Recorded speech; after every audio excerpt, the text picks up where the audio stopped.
28. At the Star Theatre, Part 1. Friday, September 19, 1884. It was Mahalaya, a sacred day of the Hindus, and the day of the new moon.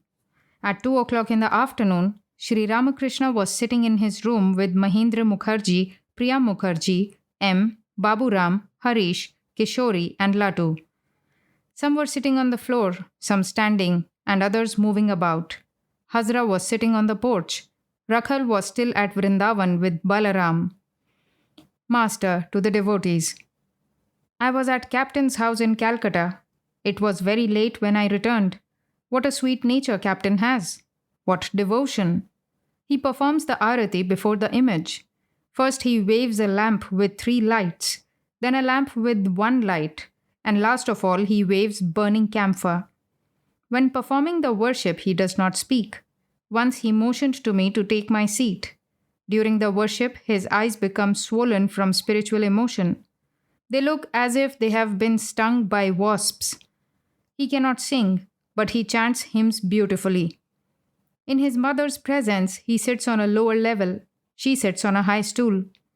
His father was a havildar in the English army. He would hold a gun with one hand and with the other worship Shiva.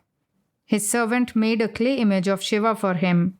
He wouldn't even touch water before performing the worship. He earned 6,000 rupees a year. Captain sends his mother to Benares now and then. 12 or 13 servants attend her there. It is very expensive. Captain knows the Vedanta, the Gita, and the Bhagavata by heart. He says that the educated gentlemen of Calcutta follow the ways of the Mlecchas. In his earlier years, he practiced Hatha Yoga. That is why he strokes my head gently when I am in Samadhi. His wife worships the deity in another form, that of Gopala. This time I did not find her so miserly. She too knows the Gita and other scriptures. What devotion they have! They cooked a goat curry. Captain said they could eat it for 15 days, but she said, No, only 7 days. But I liked the taste of it. They serve a very small quantity of each dish, but nowadays they give me good portions since I eat more than they do. After the meal, either Captain or his wife fans me. They are very pious souls and show great respect to holy men. The people of Upper India are greatly devoted to sadhus. The sons and nephews of the Jang Bahadur of Nepal once visited the temple garden. Before me, they showed great respect and humility. Once a young girl of Nepal came to see me with Captain. She was a great devotee and unmarried. She knew the whole of the Gita Govinda by heart. Dwarika Babu and the others wanted to hear her music. When she sang the Gita Govinda, Dwarika Babu was profoundly moved and wiped the tears from his eyes with his handkerchief. She was asked why she was not married. She said, I am the handmaid of God. Whom else shall I serve? Her people respect her as a goddess, as the scriptures enjoin. To Mahendra Mukherjee and the others.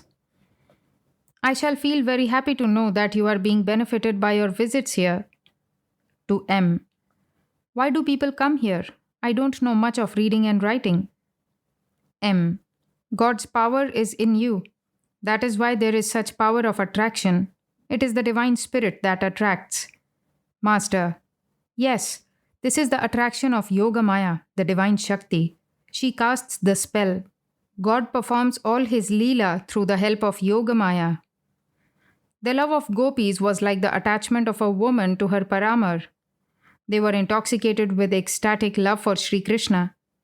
A woman cherishing illicit love is not very keen about her own husband.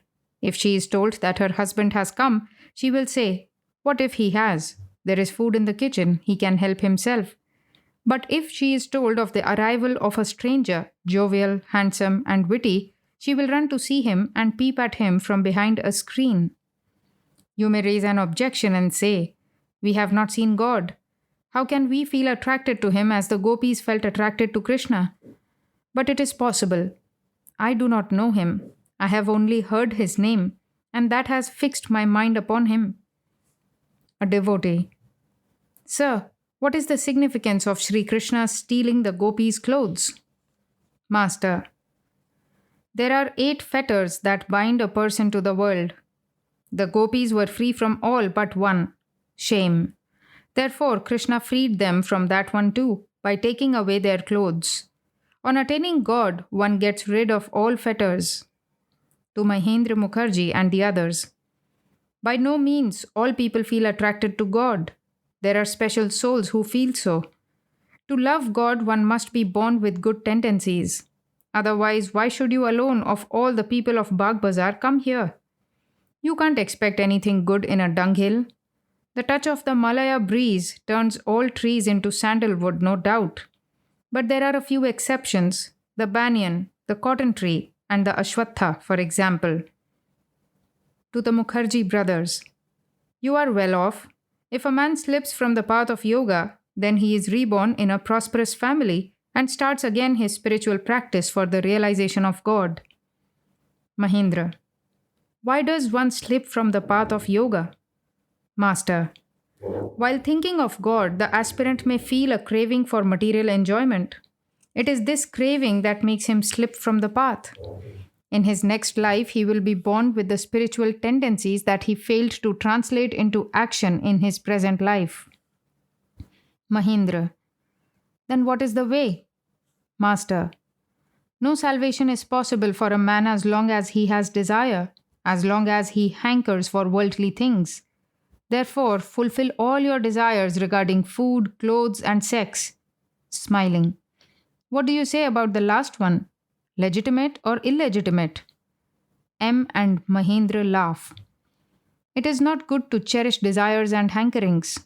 For that reason, I used to fulfill whatever desires came to my mind. Once I saw some colored sweetmeats at Bura Bazaar and wanted to eat them. They brought me the sweets and I ate a great many. The result was that I fell ill.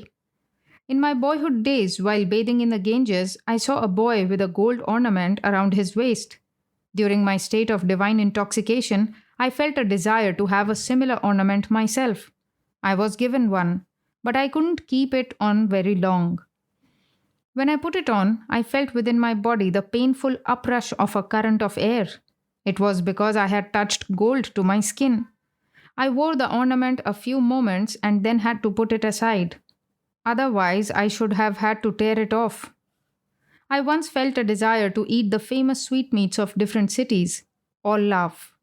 I had a desire to hear Shambhu's musical recital of the Chandi. After fulfilling that desire, I wanted to hear the same thing by Rajnarayan. That desire also was satisfied. At that time, many holy men used to visit the temple garden. A desire arose in my mind that there should be a separate storeroom to supply them with their provisions. Mathur Babu arranged for one. The sadhus were given foodstuffs, fuel, and the like from that storeroom. Once the idea came to me to put on a very expensive robe embroidered with gold and to smoke a silver hubble bubble. Mathur Babu sent me the new robe and the hubble bubble. I put on the robe. I also smoked the hubble bubble in various fashions. Sometimes I smoked it reclining this way and sometimes that way, sometimes with head up and sometimes with head down. Then I said to myself, "Oh mind, this is what they call smoking a silver hubble bubble." Immediately I renounced it. I kept the robe on my body a few minutes longer and then took it off. I began to trample it underfoot and spit on it, saying, "So this is an expensive robe, but it only increases man's rajas." Rakhal had been staying at Vrindavan with Balaram. At first he had written excited letters praising the holy place. He had written to M, "It is the best of all places. Please come here. The peacocks dance around, and one always hears and sees religious music and dancing. There is an unending flow of divine bliss." But then Rakhal had been laid up with an attack of fever. Sri Ramakrishna was very much worried about him and vowed to worship the Divine Mother for his recovery. So he began to talk about Rakhal. "Master, Rakhal had his first religious ecstasy while sitting here massaging my feet. A Bhagavata scholar had been expounding the sacred book in the room. As Rakhal listened to his words, he shuddered every now and then. Then he became altogether still. His second ecstasy was at Balaram Bose's house. In that state, he could not keep himself sitting upright. He lay flat on the floor. Rakhal belongs to the realm of the personal God. He leaves the place if one talks about the impersonal. I have taken a vow to worship the Divine Mother when he recovers. You see, he has renounced his home and relatives and completely surrendered himself to me. It was I who sent him to his wife now and then. He still had a little desire for enjoyment. Pointing to M. Rakhal has written him from Vrindavan that it is a grand place. The peacocks dance around. Now let the peacocks take care of him. He has really put me in a fix. Rakhal has been staying with Balaram at Vrindavan. Ah, what a nice nature Balaram has. It is only for my sake that he doesn't go to Orissa, where his family owns an estate. His brother stopped his monthly allowance and wrote to him, "Come and stay with us here. Why should you waste so much money in Calcutta?" But he didn't listen. He has been living in Calcutta because he wants to see me. What devotion to God! He is busy day and night with his worship. His gardener is always making garlands of flowers for the deity. He has decided to spend 4 months a year at Vrindavan to reduce his expenses. He gets a monthly allowance of 200 rupees. Why am I so fond of the youngsters? They are still untouched by woman and gold. I find that they belong to the class of the Nitya Siddhas, the ever perfect. When Narendra first came here, he was dressed in dirty clothes, but his eyes and face betokened some inner stuff. At that time, he did not know many songs. He sang 1 or 2. Let us go back once more, O mind, to our own abode. And, O Lord, must all my days pass by so utterly in vain? Whenever he came here, I would talk only with him, though the room was filled with people. He would say to me, "Please talk to them," and then I would talk with the others. I became mad for the sight of him and wept for him in Jadu Malik's garden house. I wept here too, holding Bholanath's hand. Bholanath said, "Sir, you shouldn't behave that way for a mere kayasth boy." One day the fat Brahmin said to me about Narendra with folded hands, "Sir, he has very little education. Why should you be so restless for him?" Bhavanath and Narendra are a pair. They are like man and woman. So I asked Bhavanath to rent a house near Narendra's. Both of them belong to the realm of the formless reality. I forbid the youngsters to spend a long time with women or visit them too frequently. Haripada has fallen into the clutches of a woman of the Ghoshpara sect. She shows maternal feeling for him, but Haripada is a child and doesn't understand its real meaning. The women of that sect act that way when they see young boys. I understand that Haripada lies on her lap and that she feeds him with her own hands. I shall tell him that this is not good. This very maternal feeling leads to a downfall. The women of that sect practice spiritual discipline in the company of men. They regard men as Krishna. A teacher of that sect asks a woman devotee, "Have you found your Krishna?" And she says, "Yes, I have found my Krishna." The other day that woman came here. I watched the way she looked around and I did not approve of it. I said to her, "You may treat Haripada any way you like, but don't have any wrong feeling for him." The youngsters are now in the stage of sadhana. They are aspirants. For them, the only thing now is renunciation. A sannyasi must not look even at the portrait of a woman. I say to them, don't sit beside a woman and talk to her, even if she is a devotee. You may say a word or two to her, standing. Even a perfect soul must follow this precept for his own protection and also to set an example to others. When women come to me, I too say to them after a few minutes, "Go and visit the temples." If they don't get up, I myself leave the room. Others will learn from my example. Can you tell me why all these youngsters and you people too visit me? There must be something in me, or why should you all feel such a pull, such attraction? Once I visited Hriday's house at Sihor. From there I was taken to Shyam Bazar. I had a vision of Gauranga before I entered the village, and I realized that I should meet Gauranga's devotees there. For 7 days and nights, I was surrounded by a huge crowd of people. Such attraction. Nothing but kirtan and dancing day and night. People stood in rows on the walls and even were in the trees. I stayed at Natavar Goswami's house. It was crowded day and night. In the morning, I would run away to the house of a weaver for a little rest. There too, I found that people would gather after a few minutes. They carried drums and cymbals with them, and the drum constantly played, Takuti, Takuti. We would have our meal at 3 in the afternoon. The rumor spread everywhere that a man had arrived who died 7 times and came back to life again. Hriday would drag me away from the crowd to a paddy field for fear I might have an attack of heat apoplexy. The crowd would follow us there like a line of ants. Again the cymbals and the never-ending takuti takuti of the drums.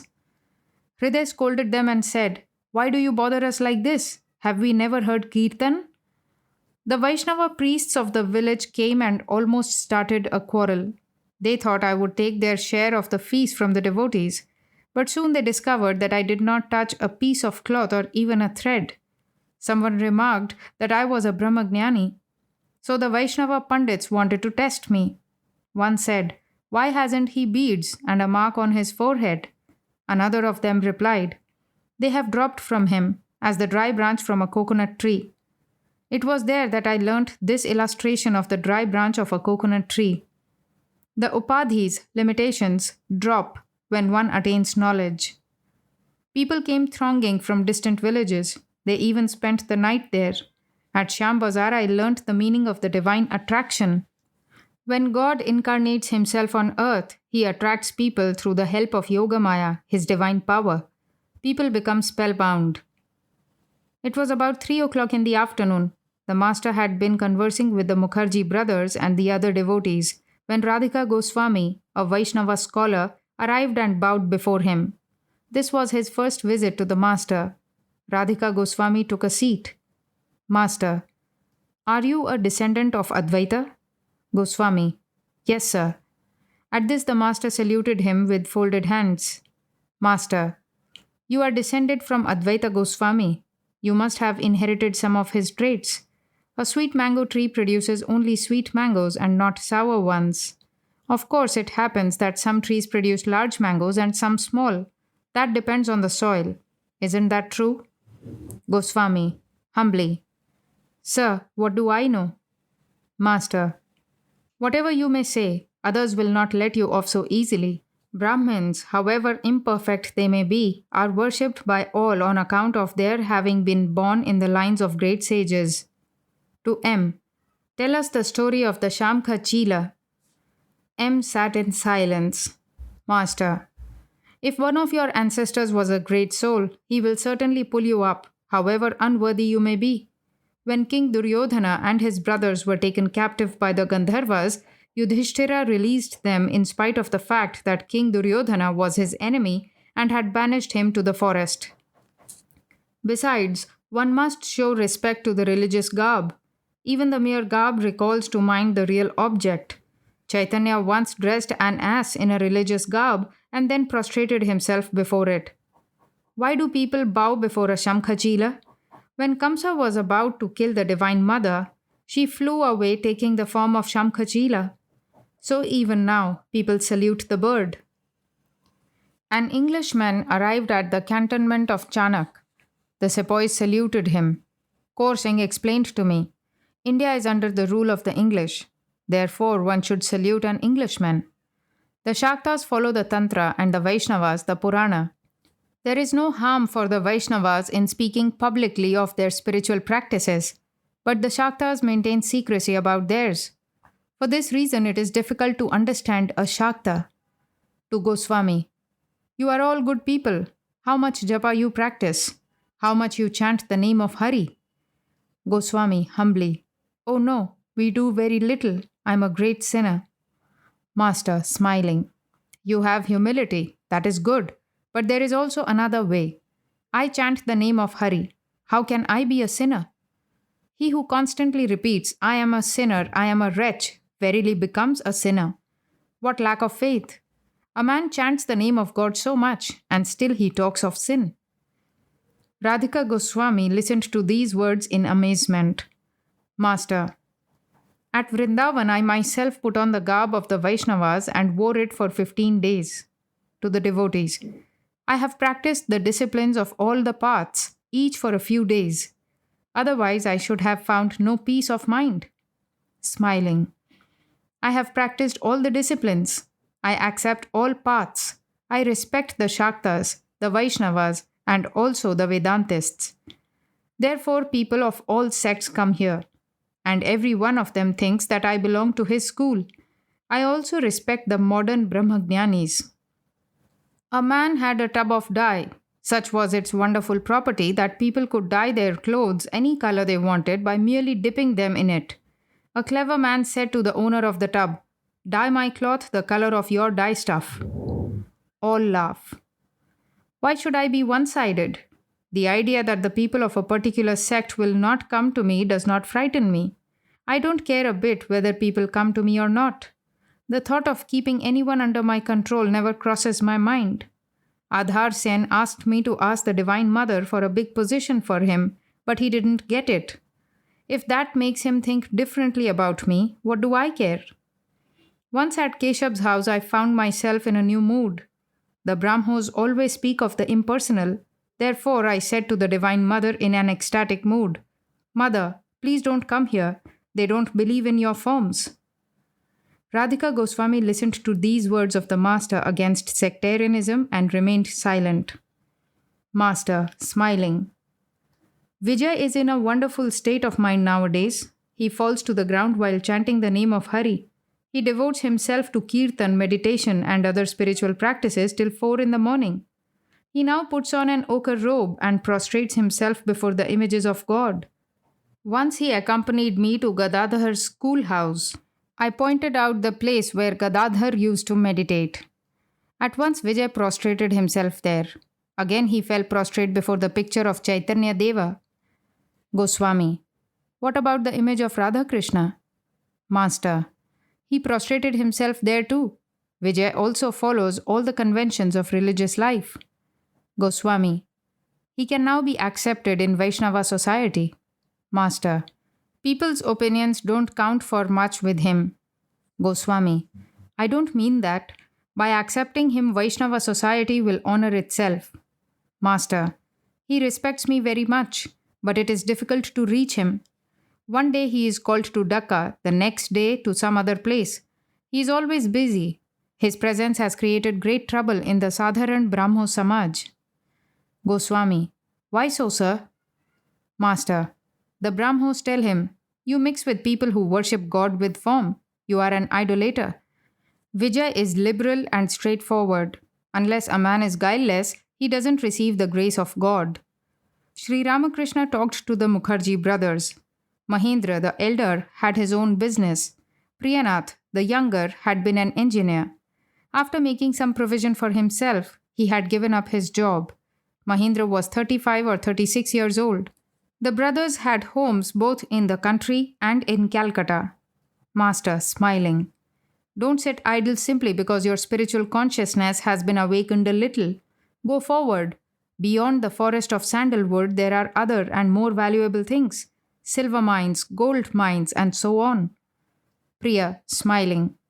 Sir, our legs are in chains. We cannot go forward. Master, what if the legs are chained? The important thing is the mind. Bondage is of the mind, and freedom also is of the mind. Listen to a story. There were two friends. One went into a house of prostitution, and the other to hear a recital of the Bhagavata. What a shame, thought the first. My friend is hearing spiritual discourse, but just see what I have slipped down to. The second friend said to himself, "Shame on me. My friend is having a good time, but how stupid I am." After death, the soul of the first was taken to Vaikuntha by the messenger of Vishnu, while that of the second was taken to the nether world of Yama. Priya. But the mind is not under my control. Master. How is that? There is such a thing as Abhyasa Yoga. Yoga through practice. Keep up the practice and you will find that your mind will follow in whatever direction you lead it. The mind is like a white cloth, just returned from the laundry. It will be red if you dip it in red dye, and blue if you dip it in blue. It will have whatever color you dip it in. To Goswami. Have you anything to ask? Goswami. No, sir. I am satisfied that I have seen you and have been listening to your words. Master. Go and visit the temples. Goswami. Very humbly. Won't you please sing something about Sri Chaitanya? The master complied. He sang, "Why has my body turned so golden? It is not time for this to be. Many the ages that must pass before as Gauranga I appear." Again, Gora gazes at Vrindavan and tears stream from his eyes. In an exuberance of joy, he laughs and weeps and dances and sings. He takes a wood for Vrindavan, the ocean for the blue Jamuna. He rolls on the ground for love of Hari. After singing, the master went on with the conversation. Master to Goswami, I have sung these songs to suit your Vaishnava temperament, but I must sing differently when the Shaktas or others come.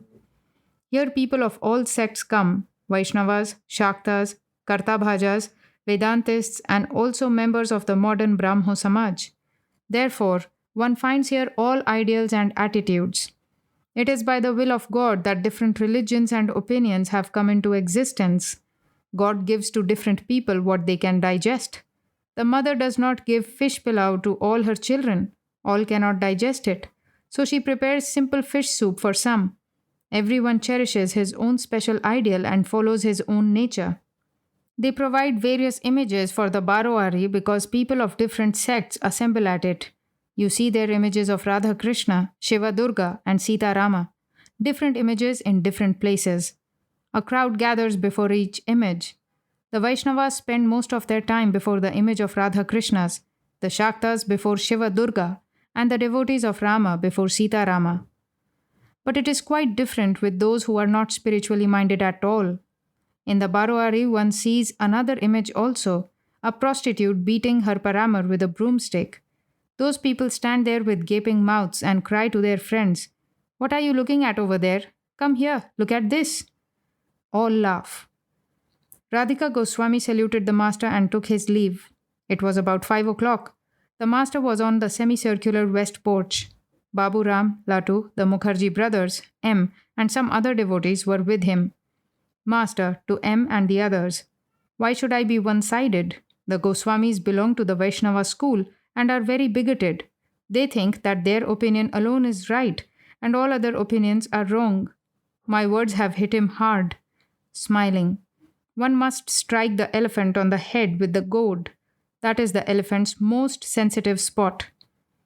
Then Sri Ramakrishna told a few naughty jokes for the young men. Master to the devotees, I don't give the youngsters a pure vegetarian diet. Now and then I give them a little water-smelling of fish. Otherwise, why should they come? The Mukherjee brothers left the porch. They went to the garden for a stroll. Master to M. I wonder whether the Mukherjees have taken offense at my jokes. M. Why should they? Captain said that you are like a child. After realizing God, a man becomes childlike. Master. Yes, and sometimes he behaves like a boy, and sometimes like a young man. As a boy, he is very light-hearted. He may use frivolous language. As a young man, he is like a roaring lion while teaching others. You had better explain my state of mind to the Mukherjees. M. I don't have to do that. Haven't they the sense to see it? Again the master became light-hearted with the boys. Then he said to one of the devotees, Today is the new moon. Go to the Kali temple in the evening. It was dusk. They heard the sound of gongs, cymbals, and other instruments used in the evening service in the temples. The master said to Baburam, Come with me to the Kali temple. He and Baburam went toward the temple, accompanied by M. At the sight of Harish sitting on the porch, the master said, What is this? Is he in ecstasy? Going through the courtyard, the master and the devotees stopped a minute in front of the Radhakanta temple to watch the worship. Then they proceeded to the shrine of Kali. With folded hands, the master prayed to the Divine Mother, O Mother, O Divine Mother, O Brahmamayi.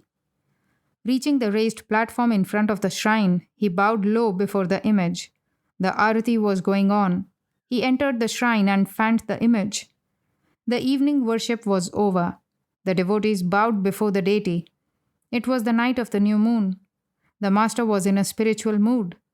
Gradually, his mood deepened into intense ecstasy. He returned to his room, reeling like a drunkard and holding to Baburam's hand. A lamp was lighted on the west porch. The master sat there a few minutes, chanting, Hari Om. Hari Om, Hari Om, and other mystic syllables of the Tantra. Presently, he returned to his room and sat on the small couch, facing the east. He was still completely absorbed in divine fervor. He said to the Divine Mother, Mother, that I should first speak and you then act. Oh, that's nonsense. What is the meaning of talk? It is nothing but a sign. One man says, I shall eat. Again another says, No, I won't hear of it. Well, mother, suppose I had said I would not eat. Wouldn't I still feel hungry?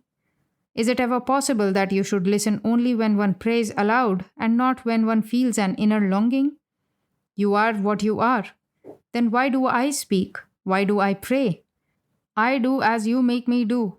Oh, what confusion! Why do you make me reason? As Sri Ramakrishna was thus talking to God, the devotees listened wonderstruck to his words. The master's eyes fell upon them. Master to the devotees. One must inherit good tendencies to realize God. One must have done something, some form of tapasya, either in this life or in another. When Draupadi's clothes were being taken off, she cried earnestly, praying to God. God revealed himself to her and said, Try to remember whether you have ever made a gift of a cloth to anyone. Then your modesty will be preserved. Draupadi replied, Yes, I remember now. Once a rishi was taking his bath when his loincloth was carried away by the current. I tore off half my cloth and gave it to him. Thereupon the Lord said, Then you have nothing to fear. M was sitting on the small foot rug. Master to M. You have understood what I said.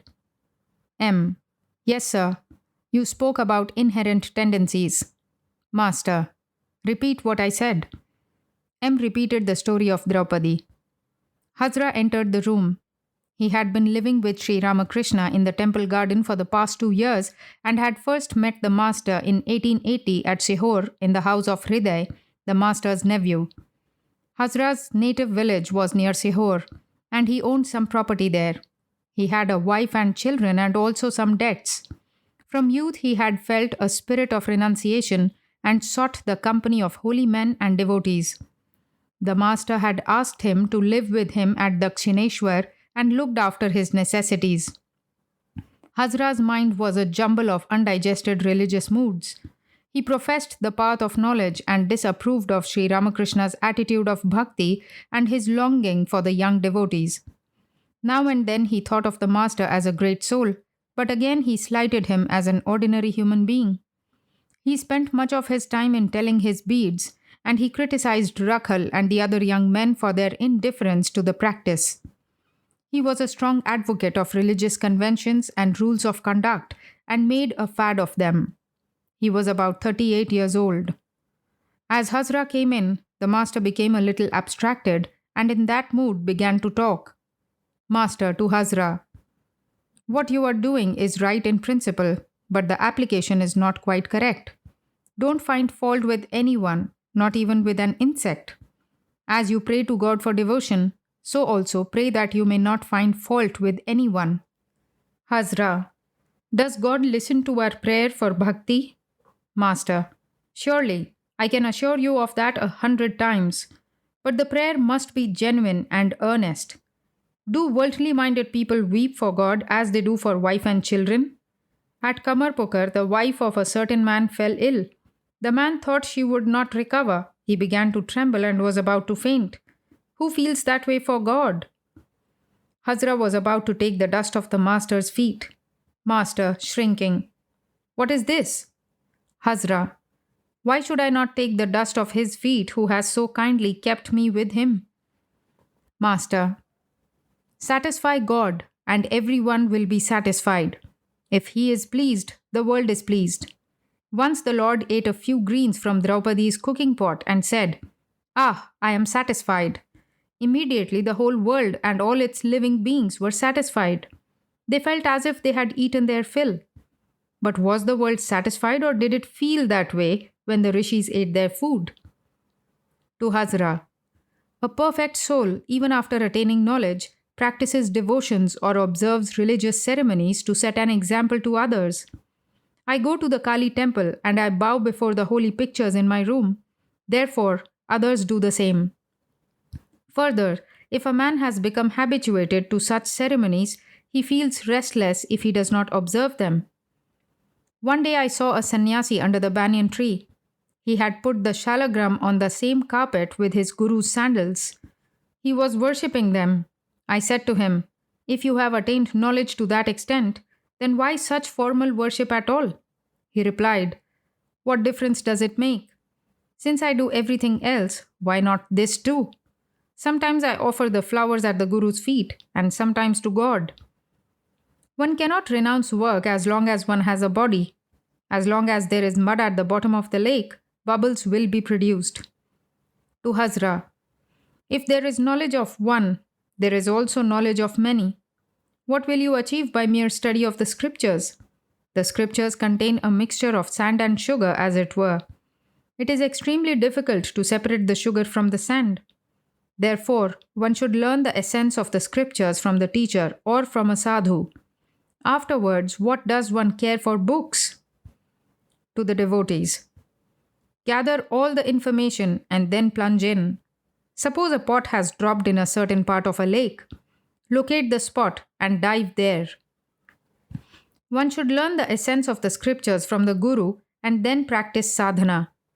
If one rightly follows spiritual discipline, then one directly sees God. The discipline is said to be rightly followed only when one plunges in.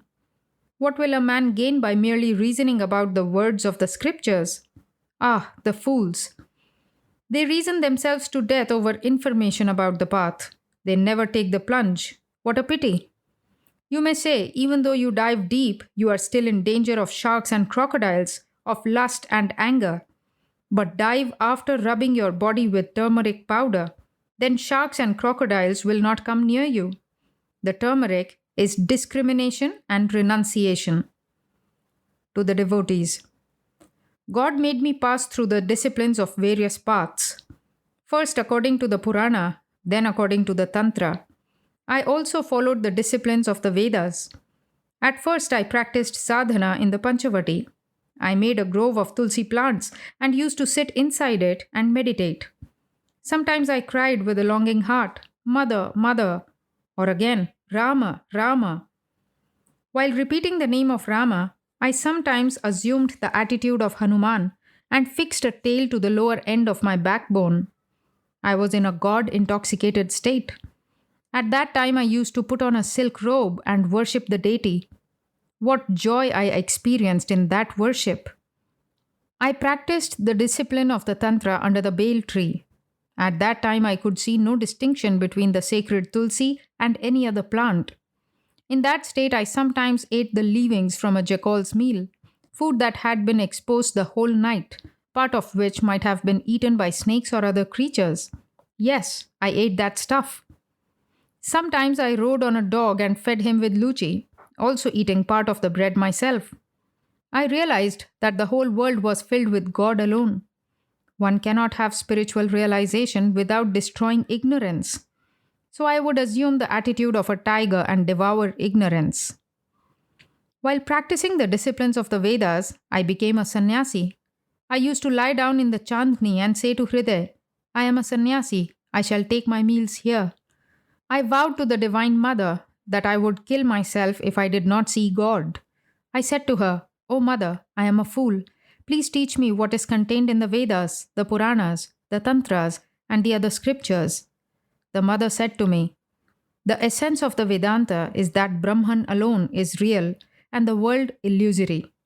The Satchidananda Brahman described in the Vedas is the Satchidananda Shiva of the Tantra and the Satchidananda Krishna of the Purana. The essence of the Gita is what you get by repeating the word 10 times. It is reversed into Tagi, which indicates renunciation. After the realization of God, how far below lie the Vedas, the Vedanta, the Purana, the Tantra? To Hazra, I cannot utter the word Om in Samadhi. Why is that? I cannot say Om unless I come down very far from the state of Samadhi. I had all the experiences that one should have, according to the scriptures, after one's direct perception of God.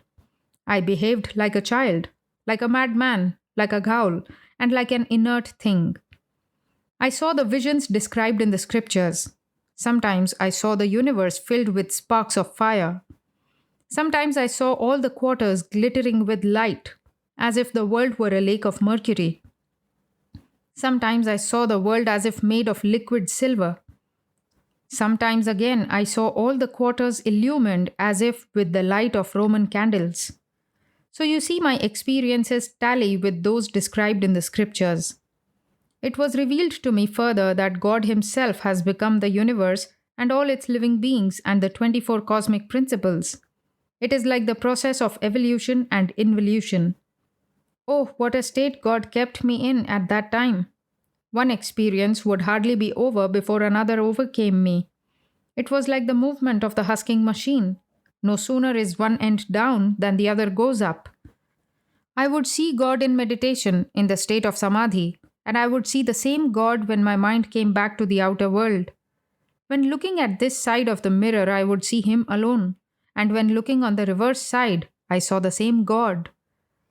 The devotees listened to these words with rapt attention. To the Mukherjee brothers, Captain is now really in the state of the sadhaka. That the mere possession of wealth should create attachment is by no means true. Shambhu Malik used to say to Hriday, Hridu, I have packed my things and am ready for the journey. I said to him, God forbid, why do you say such ominous words? No, replied Shambhu. Please bless me that I may cast aside all these possessions and go to God. God's devotees have nothing to fear. They are His own. He always stands by them. Once Duryodhana and his brothers were imprisoned by the Gandharvas. It was Yudhishthira who freed them. Yudhishthira said, If our relatives are placed in such a plight, then it is our disgrace. It was about 9 o'clock in the evening. The Mukherjee brothers were ready to return to Calcutta. The master left his seat and began to pace the room and the porch. He could hear the kirtan sung in the Vishnu temple. A devotee said that Harish and Latu were in the singing party. Sri Ramakrishna and the devotees went to the Vishnu temple and saluted the deity. The Brahmins belonging to the staff of the temple garden and also the priests, the cooks, and the servants were singing the kirtan. He stood there a few minutes and encouraged the singers. On the way back to his room, he remarked to the devotees, You see, some of them polish the metal utensils and some go to houses of prostitution. The master returned to his room and took his seat. Presently the singers came and bowed low before him. The master said to them, One should perspire, dancing and singing the name of God, as people do earning money. I had thought of joining you in the dancing, but I found that you did everything very well. You had flavored the curry with all the seasoning. What could I add? It will be nice if you sing devotional songs that way now and then. The Mukherjee brothers saluted the master. Their carriage was ready near the veranda north of the room. The master stood facing the north. On his left was the Ganges. In front of him were the Nahabat, the garden, and the Kuti, and to his right was the road leading to the gate. The night was dark, and a devotee had brought a lantern to show the visitors their way. One by one, the devotees bowed and took the dust of the master's feet. The carriage seemed too heavily loaded for the horses. The master said, Aren't there too many people in the carriage? Sri Ramakrishna remained standing. As the carriage rolled away, the devotees looked back at the master's face, beaming with compassion and love. Sunday, September 21, 1884. A large number of devotees were in Sri Ramakrishna's room, among them Ram, Mahendra Mukherjee, M. and Chunilal. Chunilal had just returned from Vrindavan, where he had gone with Rakhal and Balaram. The two latter were still there. Nitya Gopal also was staying there. The master began to talk with Chunilal about Vrindavan. Master: How is Rakhal? Chuni: He is quite well now, sir. Master: Isn't Nitya Gopal coming back? Chuni: He was still there when I left. Master: Who will bring your family back? Chuni: Balaram Babu told me he would arrange it with some reliable person. He did not mention any name. Sri Ramakrishna then spoke to Mahendra Mukherjee about Narayan, a schoolboy 16 or 17 years old, who often visited the master and was very dear to him. Master, he is quite guileless, isn't he? The very uttering of the word guileless filled the master with great joy. Mahendra, yes, sir, completely guileless. Master, his mother came here the other day. I was a little frightened to see that she was a proud woman. That day she found that Captain, you, and many others too visited me. Then she must have realized that she and her son were not the only people to come here. All laugh. There was some sugar candy in the room, and she remarked that it was good. That made her feel there was no scarcity of food here. I happened to tell Baburam in front of her to keep some sweets for himself and Naran. Ganu's mother said that Naran always bothered his mother for the boat hire to come here. His mother said to me, "Please ask Naran to consent to marry." I replied, "All that depends on one's fate. Why should I interfere?" All laugh. Naran is indifferent to his studies. His mother said, "Please ask him to pay a little more attention." So I said to Naran, "Attend to your studies." Then his mother said, "Please tell him seriously." All laugh. To Chunilal, "Why doesn't Gopal come here?" Chunilal, "He has been suffering from dysentery." Master, "Is he taking any medicine?" Sri Ramakrishna was planning to go to a performance of the Chaitanya Leela at the Star Theatre. Mahendra Mukherjee was to take him to Calcutta in his carriage. They were talking about choosing good seats. Some suggested that one could see the performance well from the 1 rupee gallery. Ram said, "Oh no, I shall engage a box for him." The master laughed. Some of the devotees said that public women took part in the play. They took the parts of Nimai, Nitai, and others. Master, to the devotees, "I shall look upon them as the blissful mother herself. What if one of them acts the part of Chaitanya? An imitation custard apple reminds one of the real fruit." Once, while going along a road, a devotee of Krishna noticed some babla trees. Instantly, his mind was thrown into ecstasy. He remembered that the wood of babla trees was used for the handles of the spades that the garden of the temple of Shyama Sundar was dug with. The trees instantly reminded him of Krishna. I was once taken to the Maidan in Calcutta to see a balloon go up. There I noticed a young English boy leaning against a tree, with his body bent in 3 places. It at once brought before me the vision of Krishna, and I went into Samadhi. Once Chaitanya Deva was passing through a village. Someone told him that the body of the drum used in the kirtan was made from the earth of that village, and at once he went into ecstasy. Radha could not control herself at the sight of a cloud or the blue throat of a peacock. It would at once awaken in her mind the thought of Krishna, and she would go into ecstasy. The master was silent a few minutes and then resumed the conversation. Master, Radha had attained Mahabhava. There was no desire behind the ecstatic love of the gopis. A true lover does not seek anything from God. He prays only for pure love. He doesn't want any powers or miracles. It is very troublesome to possess occult powers. Nangta taught me this by a story. A man who had acquired occult powers was sitting on the seashore when a storm arose. It caused him great discomfort, so he said, "Let the storm stop." His words could not remain unfulfilled. At that moment, a ship was going full sail before the wind. When the storm ceased abruptly, the ship capsized and sank. The passengers perished, and the sin of causing their death fell to the man. And because of that sin, he lost his occult powers and went to hell. Once upon a time, a sadhu acquired great occult powers. He was vain about them, but he was a good man and had some austerities to his credit. One day the Lord, disguised as a holy man, came to him and said, "Revered sir, I have heard that you have great occult powers." The sadhu received the Lord cordially and offered him a seat. Just then an elephant passed by. The Lord, in the disguise of the holy man, said to the sadhu, "Revered sir, can you kill this elephant if you like?" The sadhu said, "Yes, it is possible." So saying, he took a pinch of dust, muttered some mantras over it, and threw it at the elephant. The beast struggled a while in pain and then dropped dead. The Lord said, "What power you have? You have killed the elephant." The sadhu laughed. Again the Lord spoke. "Now can you revive the elephant?" "That too is possible," replied the sadhu.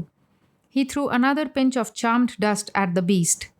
The elephant writhed about a little and came back to life. Then the Lord said, "Wonderful is your power, but may I ask you one thing? You have killed the elephant and you have revived it. But what has that done for you? Do you feel uplifted by it? Has it enabled you to realize God?" Saying this, the Lord vanished. Subtle are the ways of dharma. One cannot realize God if one has even the least trace of desire. A thread cannot pass through the eye of a needle if it has the smallest fiber sticking out.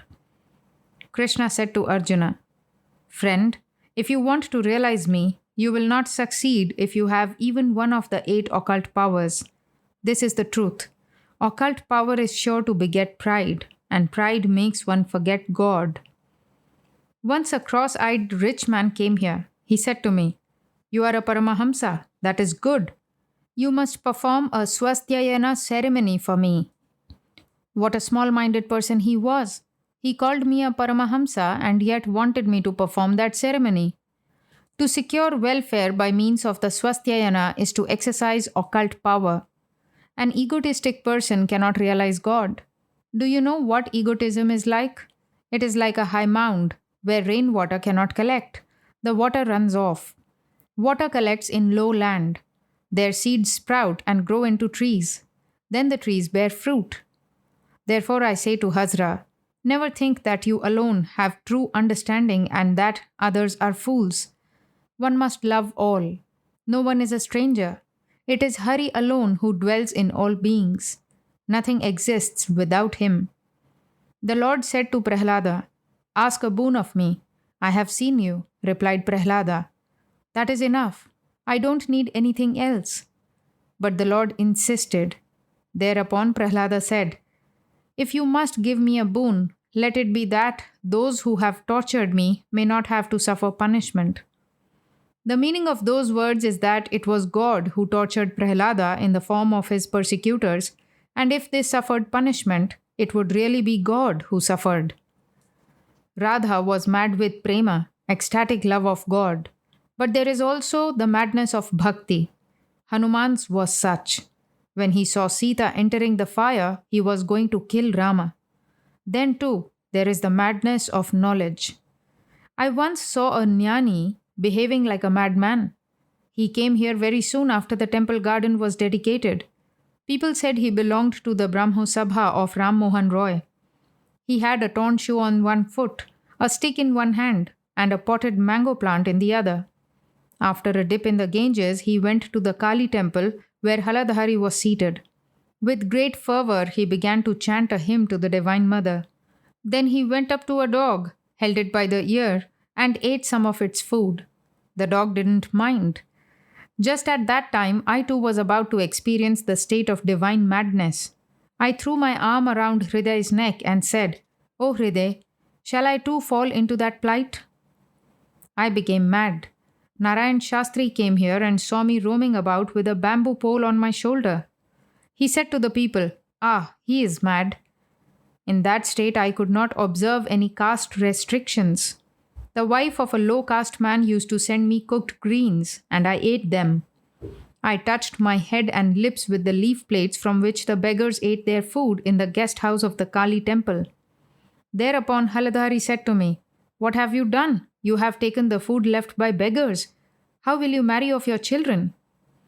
These words aroused my anger. Haladhari was my cousin, older than myself. But could that restrain me? I said to him, "You wretch, isn't it you who take pride in the study of the Gita and the Vedanta? Isn't it you who teach people that Brahman alone is real and the world illusory? And yet you imagine that I shall beget children. May your mouth that recites from the Gita be blighted." To M. You see, mere study of books avails nothing. One may recite the written part for the drum glibly from memory, but to play the drum is exceedingly difficult. The master continued with the description of his divine madness. Once for a few days I was out on an excursion with Mathur Babu in his houseboat. We took the trip for a change of air. During that trip we visited Navadvip. One day I saw the boatmen cooking their meal and stood and watched them. Mathur said to me, "What are you doing there?" I replied with a smile, "The boatmen are cooking and their food looks very good." Mathur felt that I might ask the boatmen to give me a portion of their food. So he said, come away, come away." But I cannot do such a thing now. I am no longer in that mood. Now the food must be cooked by a Brahmin observing ceremonial purity and be offered to the deity. Then only can I eat it. Oh, what moods I passed through. At Kamarpukar, I said to Chine Sankhari and the other chums of my boyhood days, "Oh, I fall at your feet and beg of you to utter the name of Hari." I was about to prostrate myself before them all. Thereupon Chine said, "This is the first outburst of your divine love. So you don't see any distinction between one man and another. When the storm breaks and raises the dust, then mango and tamarind trees look the same. One cannot distinguish the one from the other." A devotee. How can a householder keep on with his worldly duties if he is overwhelmed by such bhakti madness or love madness or knowledge madness? Master, looking at him. There are two kinds of yogis, the revealed and the hidden. The householder may be a hidden yogi. None recognizes him. The householder should renounce mentally, not outwardly. Ram. You talk as if you were consoling children. A householder may be a jnani, but never a vijnani. Master. He may become a vijnani in the end, but it is not good to force oneself into renunciation. Ram. Keshav Sen used to say, "Why do people go to him so much? One day he will sting them and they will flee from him." Master. Why should I sting people? I say to people, do this as well as that. Do your worldly duties and call on God as well. I don't ask them to renounce everything. With a smile. One day Keshav was delivering a lecture. He said, "O Lord, grant us that we may dive into the river of divine love and go straight to the ocean of Satchidananda." The ladies were seated behind the screen. I said to Keshav, "How can you all dive once for all?" Pointing to the ladies, I said, "Then what would happen to them? Every now and then you must return to dry land. You must dive and rise alternately." Keshav and the others laughed. Hazra says to me, "You love most those endowed with rajas, those who have great wealth and name and fame. If that is so, then why do I love people like Harish and Noto? Why do I love Narendra? He can't even afford salt to season his roast banana." Sri Ramakrishna left his room and went toward the pine grove talking with M. A devotee followed them with water and towel. The master was talking about his intended visit to the Star Theatre. He said to M, "What Ram says applies to Rajasic people. What is the use of reserving an expensive seat?" About 5 o'clock that afternoon, Sri Ramakrishna was on his way to Calcutta. M. Mahendra Mukherjee and a few other devotees accompanied him in Mahendra's carriage. Thinking of God, the master soon went into an ecstatic mood. After a long time, he regained consciousness of the world. He observed, "That fellow Hazra dares teach me, the rascal." After a short pause, he said, "I shall drink some water." He often made such remarks in order to bring his mind down to the sense plane. Mahendra to M. May I get some refreshments for him? M. No, he won't eat anything now. Master, still in ecstatic mood. I shall eat. Mahendra took the master to his flour mill located at Hathi Bagan. After a little rest, Sri Ramakrishna was to go to the theatre. Mahendra did not care to take him to his own house, for the master was not well acquainted with his father. Priyanath, Mahendra's second brother, was also a devotee of the master. Sri Ramakrishna was sitting on a cot over which a carpet had been spread, and was engaged in spiritual talk. Master, to M and the others. Once, while listening to the various incidents of the life of Chaitanya, Hazra said that these were manifestations of Shakti and that Brahman, the all pervasive spirit, had nothing to do with them. But can there be Shakti without Brahman? Hazra wants to nullify the teachings of this place. I have realized that Brahman and Shakti are identical, like water and its wetness, like fire and its power to burn. Brahman dwells in all beings as the Vibhu, the all-pervasive consciousness, though its manifestation is greater in some places than in others. Hazra says further that anyone who realizes God must also acquire God's supernatural powers, that he possesses these powers, though he may or may not use them. M. Yes, one must have control over these supernatural powers. All laugh. Master, smiling. Yes, one must have them in one's grasp. How mean!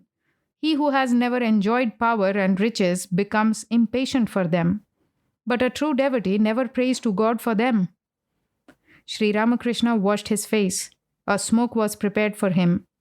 He said to M, Is it dusk now? If it is, I won't smoke. During the twilight hour of the dusk, you should give up all other activities and remember God. Saying this, he looked at the hairs on his arm. He wanted to see whether he could count them. If he could not, it would be dusk. About 8:30 in the evening, the carriage with the master and the devotees drew up in front of the Star Theatre on Bidon Street. He was accompanied by M, Baburam, Mahindra, and 2 or 3 others. They were talking about engaging seats when Girish Chandra Ghosh, the manager of the theatre, accompanied by several officials, came out to the carriage, greeted the master, and took him and the party upstairs. Girish had heard of the master and was very glad to see him at the theatre. The master was conducted to one of the boxes. M sat next to him. Babu Ram and 1 or 2 devotees sat behind. The hall was brilliantly lighted. The master looked down at the pit and saw that it was crowded. The boxes also were full.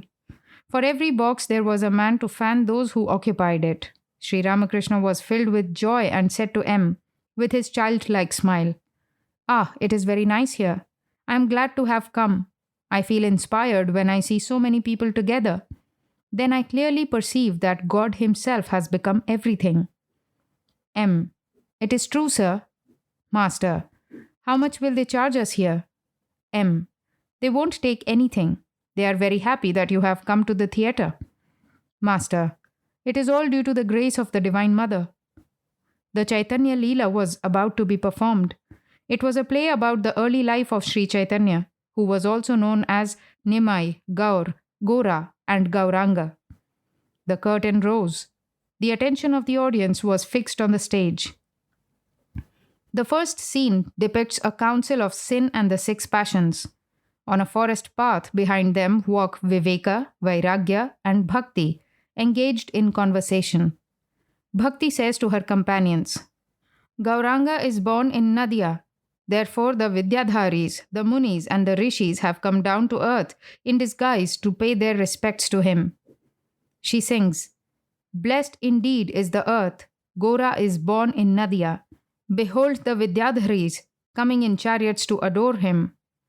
Behold the Munis and Rishis who come allured by the spell of love. The Vidyadharis, Munis, and Rishis sing a hymn to Gauranga and adore him as an incarnation of God. Sri Ramakrishna watched the scene and was overpowered with divine ecstasy. He said to M, Look at it. Ah, ah. Sages. O Keshava, bestow thy grace upon thy luckless servants here. O Keshava, who dost delight to roam Vrindavan's glades and groves. Goddesses. O Madhava, our mind's bewitcher. Sweet one, who dost steal our hearts, sweetly playing on thy flute. Chorus. Chant, O mind, the name of Hari. Sing aloud the name of Hari. Praise Lord Hari's name. Sages.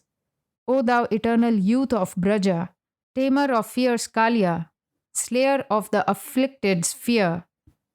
Goddesses, beloved with the arching eyes, and crest with arching peacock feather, charmer of Sri Radha's heart. Sages, Govardhan's mighty lifter thou, all garlanded with sylvan flowers, O Damodara, Kamsa's scourge. Goddesses, O dark one, who dost sport in bliss with sweet Vrindavan's gopi maids. Chorus, chant, O mind, the name of Hari, sing aloud the name of Hari, praise Lord Hari's name. As the Vidyadharis sang the lines, beloved with the arching eyes and crest with arching peacock feather, the master went into deep samadhi. The orchestra played on, but he was not aware of the outer world. Another scene. A guest has arrived at the house of Jagannath Mishra, Nimai's father. The boy Nimai plays about, singing with his friends in a happy mood. Tell me, where is my blessed Vrindavan? Where is Mother Yashoda? Where Father Nanda and Brother Balai? Where my twin cows, black and white? Tell me, where is my magic flute? My friends, Sudama and Sridama? Where my Jamuna's bank, my banyan? Where my beloved gopi maids? Where is Radha, queen of my heart? The guest closes his eyes while offering food to the Lord. Nimai runs to him and eats the food from the plate. The guest recognizes Nimai as an incarnation of God and seeks to please him with the hymn of the 10 incarnations. Before taking leave of Gauranga's parents, he sings, Glory to Gora, the source of bliss. Hail Gauranga, Redeemer of earth, help of the helpless, life of the living, slayer of fear in the hearts of the fearful. Age after age, we see thy play. New sports unfolding, moods ever new. New waves rolling, new tales to be told. Thou who bearest the whole world's burden, shower on us the nectar of love. Take away our grief and affliction. Thou in love's pleasure cave dost dwell. Hope of the suffering, chastiser of sin, scourge of the wicked, victory to thee. Listening to the hymn, the master was thrilled with ecstasy. The next scene is at Navadvip on the bank of the Ganges. After bathing in the holy water, the Brahmin men and women engage in worship by the riverside. As they close their eyes, Nimai steals their food offerings and begins to eat them. A Brahmin loses his temper and says, You scapegrace, you rascal, you are taking away my offering for Vishnu. Ruin will seize you. Nimai holds on to the offering and is about to run away. Many of the women love him dearly and cannot bear to have him go away. They call to him, Return, O Nimai, come back, O Nimai. Nimai turns a deaf ear to them. One of the women, however, knows the irresistible charm that will bring him back. She loudly chants the name of Hari. Immediately, he repeats the name of Hari and comes back. M was seated beside the master. Sri Ramakrishna could not control himself. He cried out, Ah! and shed tears of love. He said to Baburam and M, Don't make a fuss if I fall into an ecstatic mood or go into samadhi. Then the worldly people will take me for a cheat. Another scene. Nimai is invested with the sacred thread of the Brahmins. He puts on the traditional ochre robe of the sannyasi. Mother Sachi and the women of the neighborhood stand about while he begs for alms, singing, Drop a morsel of food, I pray, into my begging bowl. Alone I roam, a new-made yogi, on the highways of the world. People of Braja, you I love, and so, time and again, I come to you, at hunger's call, I beg my food from door to door. The sun is low, and I must seek my home on the Jamuna's bank. Into its waters fall my tears, as onward, murmuring, it flows. The onlookers leave the stage. Nimai stands alone. The gods, in the guise of Brahmin men and women, sing his praises. Men. Thy body gleams like liquid moonlight. Thou hast put on man's dwarfish form. O Lord, thee we salute. Women. Bewitcher of the gopis' hearts, thou roamest in the shady groves about Vrindavan's vale. Nimai.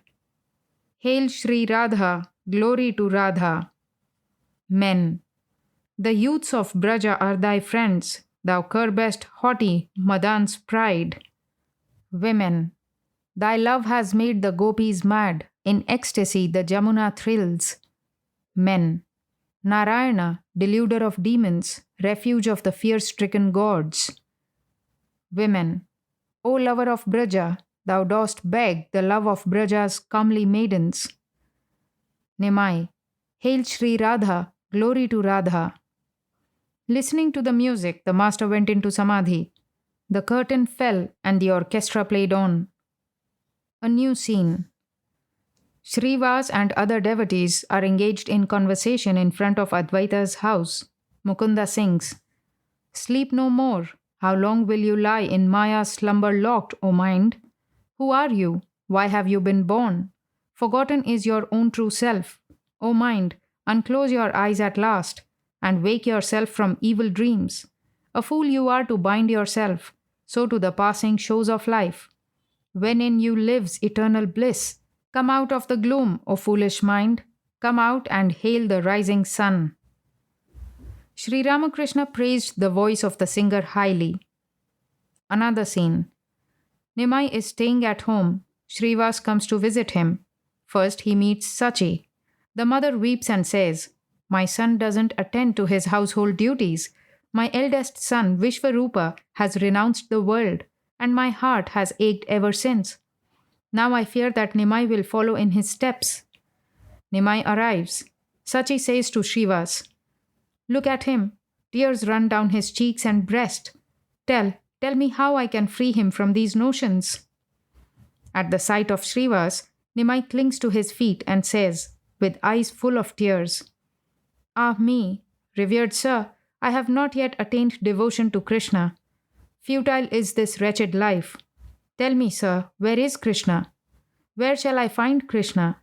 Give me the dust of your feet with your blessing, that I may realize the blue one with the garland of wild flowers hanging about his neck. Sri Ramakrishna looked at M. He was eager to say something, but he could not. His voice was choked with emotion. The tears ran down his cheeks. With unmoving eyes, he watched Nimai clinging to Srivas's feet and saying, Sir, I have not yet attained devotion to Krishna. Nimai has opened a school, but he cannot teach the students any longer. Gangadas, his former teacher, comes to persuade him to direct his attention to his worldly duties.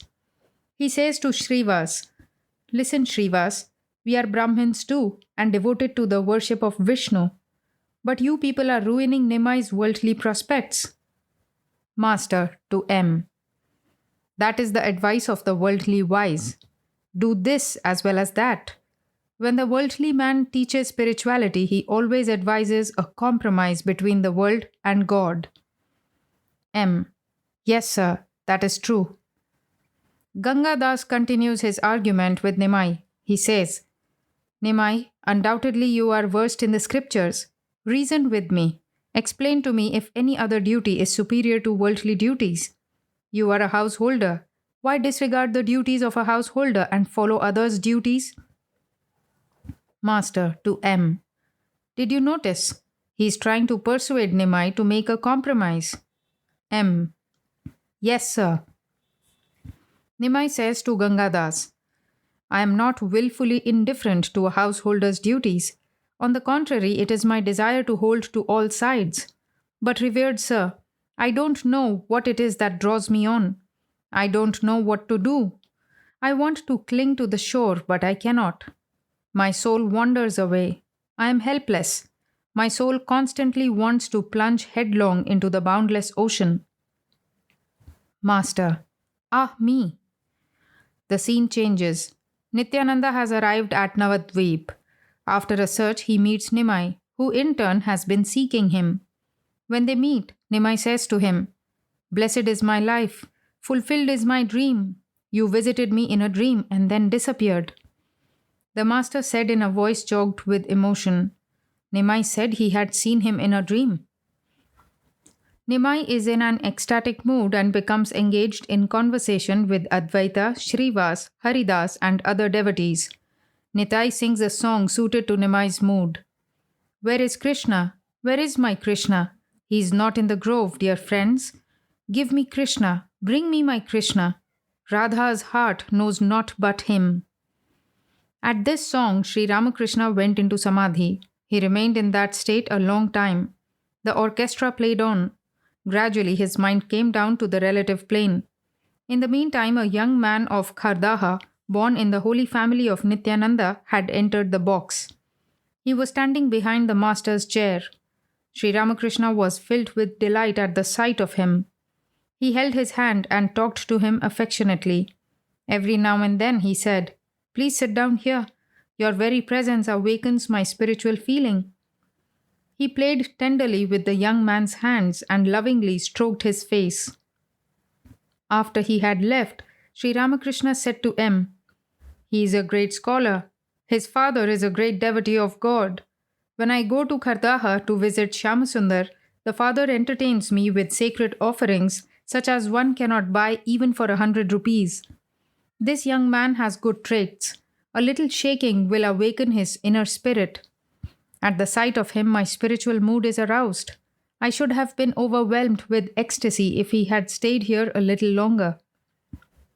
The curtain rises. Nityananda is walking in a procession on the public road with his companions, chanting the name of Hari. He meets two ruffians, Jagai and Madhai, who are sworn enemies of all religious people. Madhai strikes Nitai with a piece of broken pottery.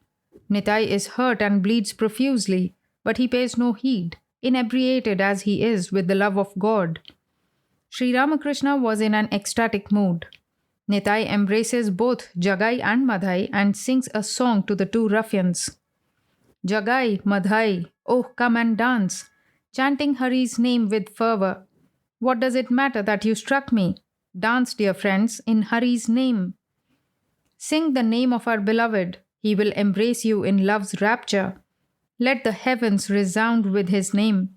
You have not tasted true emotion. Weep as you chant the name of Hari, and you will see the moon of your soul. Hari's name would I lovingly give you. Nitai calls you to share his love." Nimai speaks to Sachi of his desire to enter the monastic life. His mother faints and falls to the ground. At this point, many in the audience burst into tears. Sri Ramakrishna remained still and looked intently at the stage. A single tear appeared in the corner of each eye. The performance was over. Sri Ramakrishna was about to enter a carriage. A devotee asked him how he had enjoyed the play. The master said with a smile, "I found the representation the same as the real." The carriage proceeded toward Mahendra's mill. Suddenly, Sri Ramakrishna went into an ecstatic mood and murmured to himself in loving tones, "O Krishna, O Krishna, Krishna is knowledge, Krishna is soul, Krishna is mind, Krishna is life, Krishna is body." He continued, "O Govinda, thou art my life, thou art my soul." The carriage reached the mill. Mahendra fed the master tenderly with various dishes. M sat by his side. Affectionately, he said to M, "Here, eat a little." He put some sweets in his hands. With Mahendra and a few other devotees, Sri Ramakrishna left in the carriage for the Dakshineshwar temple garden. The master was in a happy mood. He sang a song about Gauranga and Nitai. M sang with him. "Gaur and Nitai, ye blessed brothers, I have heard how kind you are, and therefore I have come to you." The master and Mahendra talked about the latter's intended pilgrimage. Master, smiling, "The divine love in you is barely a sprout now. Why should you let it wither? But come back very soon. Many a time I have thought of visiting your place. At last I have done it. I am so happy."